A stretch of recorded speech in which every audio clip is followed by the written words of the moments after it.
ரங்கண்ணா சுவாமிநாதன் தான் புரிஞ்சுக்கணும். சுவாமிநாதன் நம்ம எப்படி ஒட்டுமொத்தமாக புரிஞ்சுக்க வேண்டியிருக்கு. அதிமுகவிலிருந்து பெரிய தலைகள், முன்னாள் அமைச்சர்கள் உட்பட பலர் போகிறாங்க, திமுகவில் தொண்டர்கள் பல பேர் போகிறாங்க அப்படின்றாங்க. பவர் சென்டருங்க, நாளைக்கு தேர்தல், நமக்கான ஐடென்டிட்டின்னு பல பேர் போகிறாங்கன்றாங்க. ஆக 2 திராவிட கட்சிகளையும் ஒதுக்கி வைத்து விட்டு டு த சென்டர், அதாவது ஆட்சியில் இருந்தாலும் 108 சீட்ஸ்னாலும் இன்னைக்கு ப்ராமினெண்ட்டாக ஒரு அசைக்க முடியாத சக்தியாக தன்னை நிறுத்தி கொள்ள முயற்சிக்கிறதா தாவேகா? அந்த நகர்வுகள் உங்களுக்கு என்ன சொல்லுது?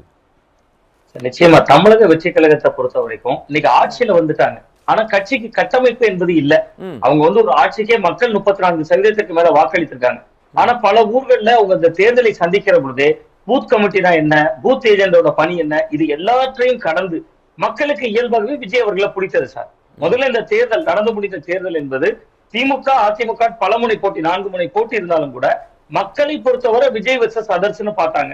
இன்னொன்று, விஜய் அவர்கள் தொடர்ச்சியா ஒரு விஷயத்தை முன்னெடுத்தார். மற்றவங்களுக்கு தான் இது எலெக்ஷன், நம்மளை பொறுத்தவரை எமோஷன். அப்ப ஏதோ ஒரு வகையில ஒரு 30 ஆண்டுகளுக்கு மேல திரைத்துறையில இருந்தது, அது மக்களோட அவருக்கு இருந்த கனெக்ட். இது ரெண்டும் சேர்ந்து ஒரு 75 வருட பாரம்பரியம் மிக்க திமுகவும் தோல்வியடையுது, 30 ஆண்டுகளுக்கு மேல ஆட்சி செய்த அதிமுகவும் தோல்வியடையுது. இந்த சூழல்ல தாவேகா இந்த வெற்றியை தக்க வைக்கணும்னு நினைக்கிறாங்க. அப்ப நீங்க இவ்வளவு பெரிய வெற்றியை மக்கள் கொடுத்திருந்தாலும் தாவேகா இன்னைக்கு ஒரு மைனாரிட்டி அரசு தானே. நீங்க கூட்டமைச்சரவை தான் அவர் பங்கு வகிக்கிறார். அப்ப அவருக்கு இரட்டை இலக்குகள் இருக்கு சார். ஒன்று, இந்த மைனாரிட்டி கவர்மெண்ட்டை மெஜாரிட்டி கவர்மெண்ட் ஆக்கணும். அது இந்த தேர்தலில் சொல்லல, இனி வரும் காலங்கள்ல ஒரு தனிப்பெரும் சக்தியா மாறணும். அப்ப அவர் ஒரு எதிரியை தீர்மானிக்கிறார். யார் எதிரிங்கிறதையும் அவர் தான் தீர்மானிக்கிறார். அதிமுக ஆட்டத்துல சேர்க்க மாட்டார். நீங்க தேர்தலுக்கு முன்னாடி பாத்தீங்கன்னா 2 பேருக்கு இடையில தான் போட்டி, ஒன்னு திமுக இன்னொன்னு தாவேகான்னு. தேர்தல் முடிஞ்சு விட்டது. தேர்தல் முடிந்த பின்பு அவர் திருச்சி கிழக்கு தொகுதியில போய் நன்றி சொல்ல போறார். அந்த நன்றி சொல்கிற பொழுது முதல்வராக போகிறார். அப்பொழுது அவர் மீண்டும் தன்னுடைய எதிரி யாருன்னு மீண்டும் ஒரு முறை உறுதி செய்யறார். திமுகவுக்கும் தாவேகாவுக்கும் தான் போட்டி, 2 பேருக்கு இடையில தான் போட்டிங்கிறத மீண்டும் சொல்றார். அதான் விஜய் அவர்களுடைய அரசியல் கணக்கு 2 கணக்குகள் இருக்குன்னு பாக்குறேன் சார். இதுக்கு பின்பு ஒன்று, களத்துல இருமுனை போட்டியாக மாறினாதான் எதிர்வரும் காலத்திலேயே அவருக்கு தனிப்பெரும்பான்மை வர முடியும். நீங்க இந்த முறை 34% வாங்கியிருக்காருல்ல சார், இன்னைக்கு பலரும் நம்பிக்கையோட போறாங்க. நான் என்ன யூகிக்கிறேன்னா, இதுதான் விஜய் அவர்களுடைய உச்சபட்ச வளர்ச்சி. நீங்க இதுவரைக்கும் ஆட்சி செய்யல, நீங்க 5 ஆண்டுகள் ஆட்சி செய்தா ஒரு ஆன்டி இன்கம்பன்சி இயல்பாகவே உருவாகும்.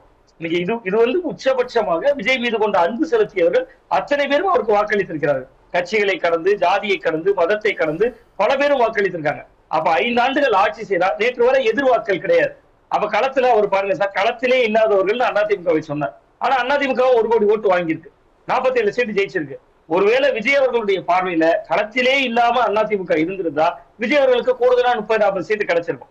அப்ப அவருக்கு இரட்டை இலக்கு இருக்கு. ஒன்று, அதிமுகவை இன்னும் பலவீனப்படுத்துவது. அதுக்காக தான் அங்க இருந்து சட்டமன்ற உறுப்பினர்கள் தொடங்கி முன்னாள் அமைச்சர்கள் வார வாரம், தேர்தலுக்கு முன்பு சனிக்கிழமைகள்ல வெளியில் வந்தார் சார் விஜய், மக்களை ஈர்த்தார். தேர்தலுக்கு பின்பு சனிக்கிழமைகள்ல தாவேகா பனையூர் அலுவலகம் திறக்கப்படுகிறது.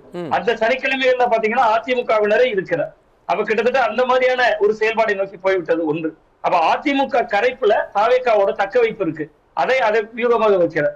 2வது, திமுக பக்கத்துல திமுக எதை வைத்து வெற்றி பெற்றதுன்னா, நீங்க 19ல இருந்து திமுகவோட வெற்றிக்கு அடித்தளமே கூட்டணி கட்சிகள் தான். இப்ப டாக்டர் சுல்பி சார் கூட குறிப்பிட்டார், இந்திய யூனியன் முஸ்லீம் லீக் குறித்து அவர் ஒரு விமர்சன பார்வை முன்வைத்தார். சுல்பி சார்லாம் ரொம்ப தீவிரமாக களப்பணியாற்றக்கூடியவர் தான், அவருக்கெல்லாம் போட்டியிட வாய்ப்பு கொடுத்திருக்கணும். அந்த நிலை சரியானது. பட் இந்திய யூனியன் முஸ்லீம் லீக்கை நம்ம குறைத்து மதிப்பிட்டு விட முடியாது. சென்னையில 16 தொகுதி சார், 2 தொகுதியில திமுக ஜெயிச்சது. அந்த சேப்பாக்கம் தொகுதியும் நீங்க துறைமுகம் தொகுதியும் எடுத்தீங்கன்னா இந்திய யூனியன் முஸ்லீம் லீக் இஸ்லாமியர்கள் வாக்கு மட்டும் 28% இருக்கு. ஒருவேளை அந்த வாக்குகளும் இந்திய யூனியன் முஸ்லீம் லீக்கும் இல்லைன்னா நீங்க கொளத்தூரினுடைய சின்ன குறுக்கீடு. சாமிநாதன் சார், நான் திருச்செந்தூர் தொகுதியோட பார்வையாளராக இருந்தேங்க, உங்களுக்கு தெரியும் நினைக்கிறேன். திருச்செந்தூர் தொகுதியில மிக முக்கியமான பாக்கெட்டே காயல்பட்டினங்க. நீங்க சொல்ற ராயப்பேட்டா, நீங்க சொல்ற ராயபுரம், நீங்க சொல்ற இதை விட பெருசு காயல்பட்டினம் தான் திருச்செந்தூர்ல மிகப்பெரிய பாக்கெட். ஆனா அங்க ஐயுஎம்எல்ல சேர்ந்தவங்க மொத்தமே 15 பேர் தான். இன்னொன்னு சொல்லிடுறேன், அங்க இஸ்லாமியர்கள் ஓட்டு 47,350 ஓட்டு, அதுல ஐயுஎம்எல் சேர்ந்தவங்க 15 பேரு, அதுல நிர்வாகிகள் 11 பேரு, மீதி 4 பேர் நிர்வாகிகள் கூட வரவங்க. சொன்னது சேப்பா, இவங்க தான் ஐயுஎம்எல். இவ்வளவுதான் சார். நீங்க சொல்ற ராயபுரம் எல்லாமே இதே கணக்கு தான்.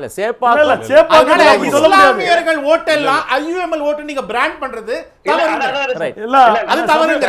ஐயுஎம்எலுக்கு இஸ்லாமிய சம்பந்தம் கிடையாது. ஐயுஎம்எல் ஒரு கட்சி, இஸ்லாமியர்கள் வேற. இஸ்லாமியர்கள் அதிமுக இருக்கிறாங்க. சுவாமிநாதன் நேரம். நன்றி நன்றி நன்றி. சுவாமிநாதன் தொடரட்டும். சுவாமிநாதன்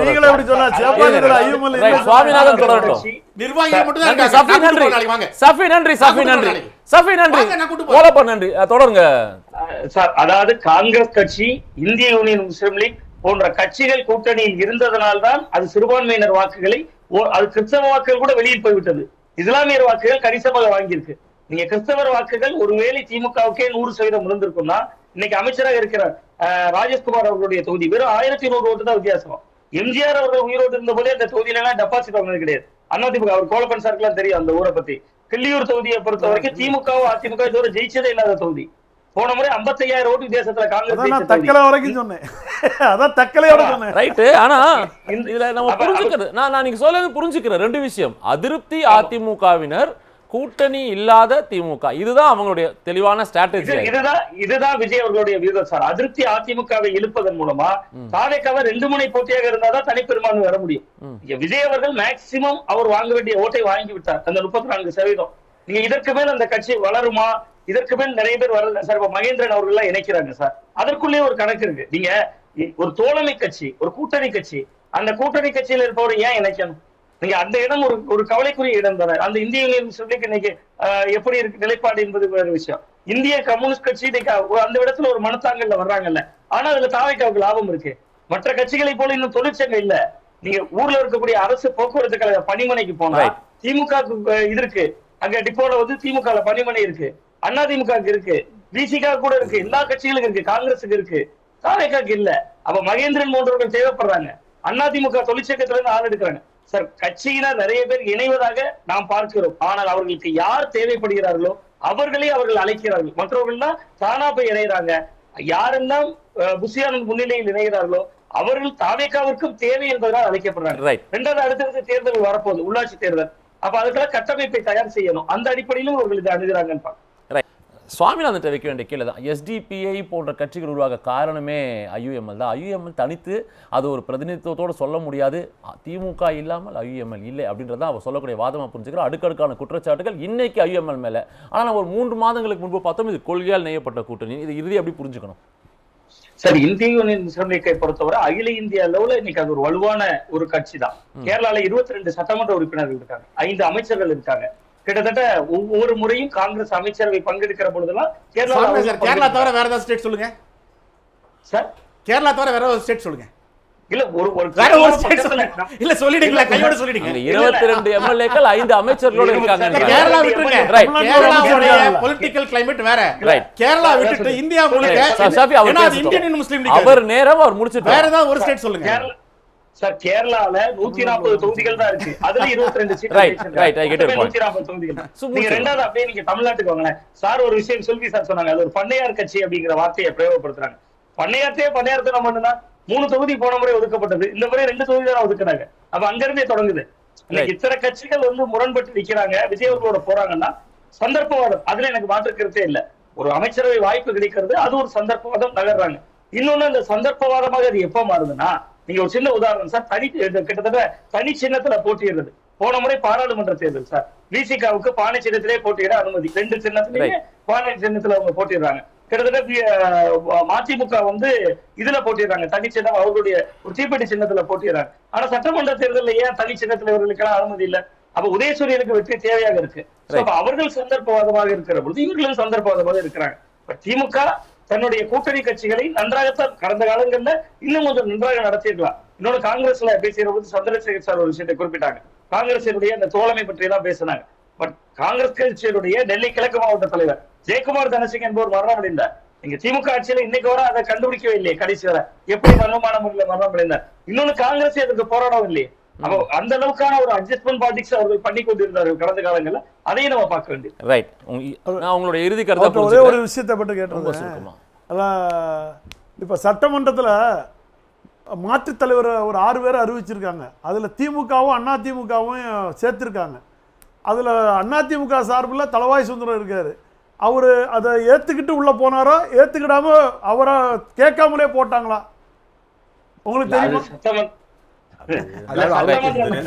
ஏன்னா கூட்டணி கட்சியை வந்து அவங்களுக்கும் கொடுத்துருக்காங்க, திமுகவுக்கும் அண்ணா திமுகவுக்கும் இல்ல, படிச்சிருக்காங்க. கடந்த அது போல காலத்துல அண்ணா இல்ல. திமுகலையும் சொல்லணும். ஏன்னா அவங்க கேட்டு கர- உங்களுக்கு கொடுத்துருக்காங்களா, இவங்க அண்ணா திமுகலையும் கேட்டு கோல பண்ணா நான் வரேன். நன்றி நன்றி ராஜகம்பீரம் கிட்ட நான் வரணும். உங்களுக்கு தொடர்பு இருக்கும்ல, அதனால ரைட், கேட்டு நன்றி நன்றி நான் அவரே புரிஞ்சுக்கிறேன். மாட்டி விடுறீங்க.